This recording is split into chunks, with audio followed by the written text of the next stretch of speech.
So, psychiatric mental health nursing. So, dito, naggamit tayo ng therapeutic use of oneself kung saan tinatanong natin kung sino ba talaga tayo, and as a nurse, tinatanong din natin kung paano natin i-handle yung inappropriate behavior, paano tayo mag-ask ng personal questions, ano gagawin natin talaga, ano gagawin natin kapag hindi tayo safe doon, ano gagawin natin kapag sexually aggressive yung patient toward us, paano pag may nasabi tayo mali, paano pag hindi sumasagot yung patient, anong gagawin natin kapag may na-encounter tayong kakilala natin dun sa unit. So, yung psychiatric nursing, branch siya ng nursing kung saan yung focus niya is prevention on care, cure of mental disorders, and yung pagbalik nila or sequelae. Gumagamit tayo ng mga theories ng human behavior para maging framework, and gumagamit din tayo ng use of self para ma-express natin yung legit nursing practice sa patients natin. So, ito yung mga activities na ginagawa ng psychiatric nurse. Una is, nagpro-provide tayo ng safe and therapeutic environment or milieu sa patient natin. So, dito, nagwo-work tayo sa kanila with from day-to-day problems nila, ganun.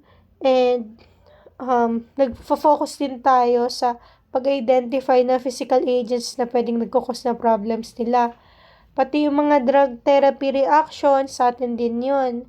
Ina-assume din natin yung role na social agent or parent kasi hinahelp natin sila sa various recreational occupations and social situations. Tapos, nagko-conduct tayo ng psychotherapy and nagpo-provide tayo ng leadership and clinical assistance sa nurses and sa other health workers na kasama natin. So, ang psychiatric nursing is nagwo-work under many settings. Kasama sa responsibilities yung settings, nagva-vary yun. Yung responsibilities mo, depende sa settings yun. And, syempre, papasok na dun yung level of expertise mo, experience mo, and training mo as an individual nurse.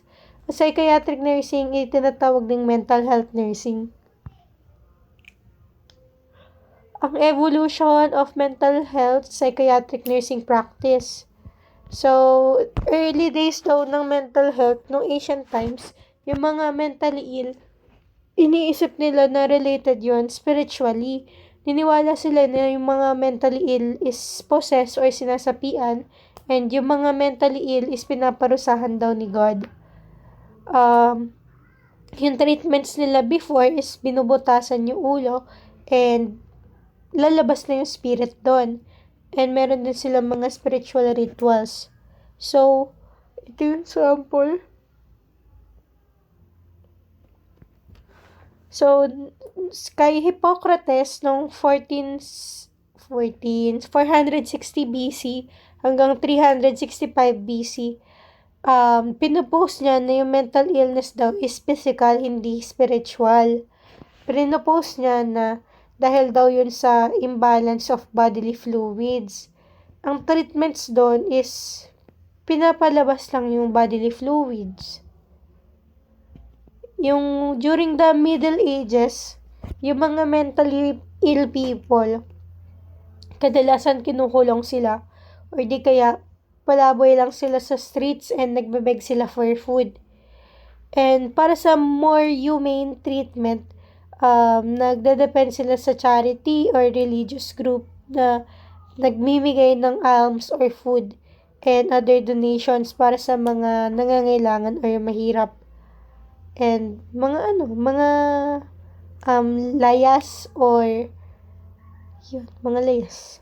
So, yung first mental asylum is St. Mary of Bethlehem. Ginawa yun sa London, England, noong 14th century. And, conceive yun as a sanctuary or refuge para sa mga destitute and afflicted. Yung mga other institutions elsewhere, ito yung ginawa nilang model ng asylum nila. So, yung Nung 1718 and 19th century, yung mga asylum, naging home sila para sa large population of mentally ill. Yung mga mentally ill doon, abuse sila, tapos sinitrato sila inhumane and constrained sila or tinatali. Yung treatments dun sa kanila is pinuput sila sa ice water and dinadrag. Yan.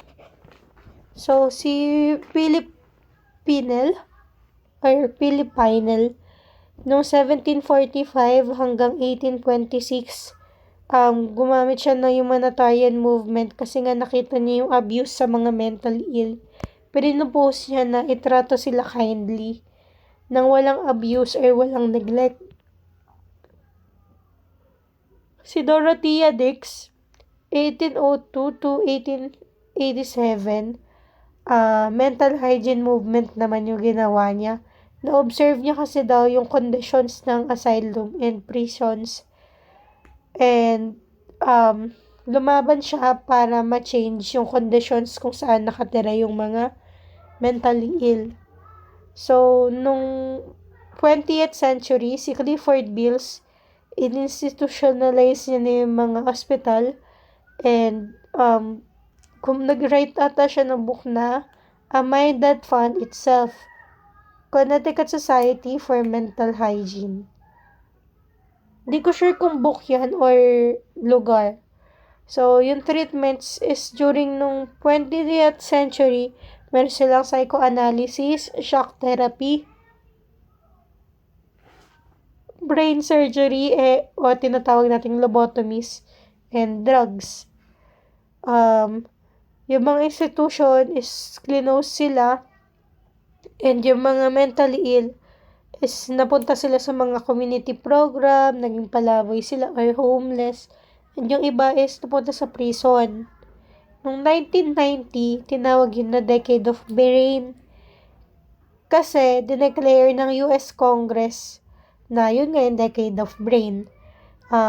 Tumaas yung mga brain research doon, nagkaroon sila ng interest sa biologic explanation ng mental disorders. Yung mga important changes is, syempre, mas naging aware yung mga tao. Which is, enable yung mga clinicians na may a-address yung relative complex and topics with families and patients ng maayos, syempre. Yung nursing is nag-respond sila by significant augmentation of psychobiologic content o in academic nursing programs or sinama na nila yung pag-aaral ng psychobiologic content sa nursing. So, torrent of continuing education programs.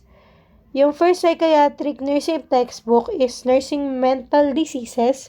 Sinulat siya ni Harriet Bailey noong 1920. Noong 1937, yung psychiatric nursing is naging part na siya talaga ng curriculum na general nursing programs. Ang first psychiatric nursing theorist is si Hildegard Peplau. Nag-develop siya ng model para sa psychiatric nursing practice and nagsulat siya ng book na Interpersonal Relationship in Nursing 1952 and heavily influenced yun ni Harry Stack Sullivan. So, in-emphasize niya yung interpersonal dimensions of practice and parang since siya ngayon una, syempre, siya yung nag-wrote ng history para sa psychiatric nursing. Siya yung single most important figure in psychiatric nursing kasi syempre siya yung unang-una. So, ito siya. So, the Diagnostic Bible of Psychiatry, the Diagnostic and Statistical Manual of Mental Disorders, yun naman nun is signs and symptoms na required in order para sa clinicians is masabi niya or ma-diagnose niya yung patient na to. Na-publish yun, 6 editions na simula noong 1952. So, ito naman yung history of National Center for Mental Health dito sa Pilipinas. So, yung NCMH or National Center for Mental Health established siya through the Public Work Acts 3258. Yun yung first known insular idiopathic hospital dati.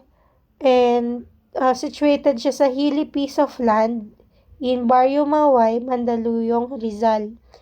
Formally inopen siya noong December 1928 and later on, tinawag na siyang National Mental Hospital. Noong November 12, 1986, yung present na yung name niya talaga na NCMH or National Center for Mental Health through the Memorandum Circular number 48 of the Office of the President. So, ito yung noong January 30, 1987, kinategorize sila as a special research training center and hospital under DOH. Ngayong araw, today, yung bed capacity nila is 4,200 na. Daily average inpatients nila is 3,400. 46.7 hectares na sila. 35 pavilions or cottages, 52 wards. Personnel nila is 1,993 na. Yung doctors nila is 116. And yung nurses nila is 375. Yung administrative staff nila is 651. And yung medical ancillary personnel nila is 196. Yung NCMH, Special Training and Research Hospital nga siya para ma-render yung comprehensive range of quality mental health services nationwide. Siyempre, yung comprehensive kasama yung preventive, promotive, curative, and rehabilitative. So, nag-give and nag-create yun ng venue for quality mental health education, training, and research geared toward the hospital and community health services nationwide.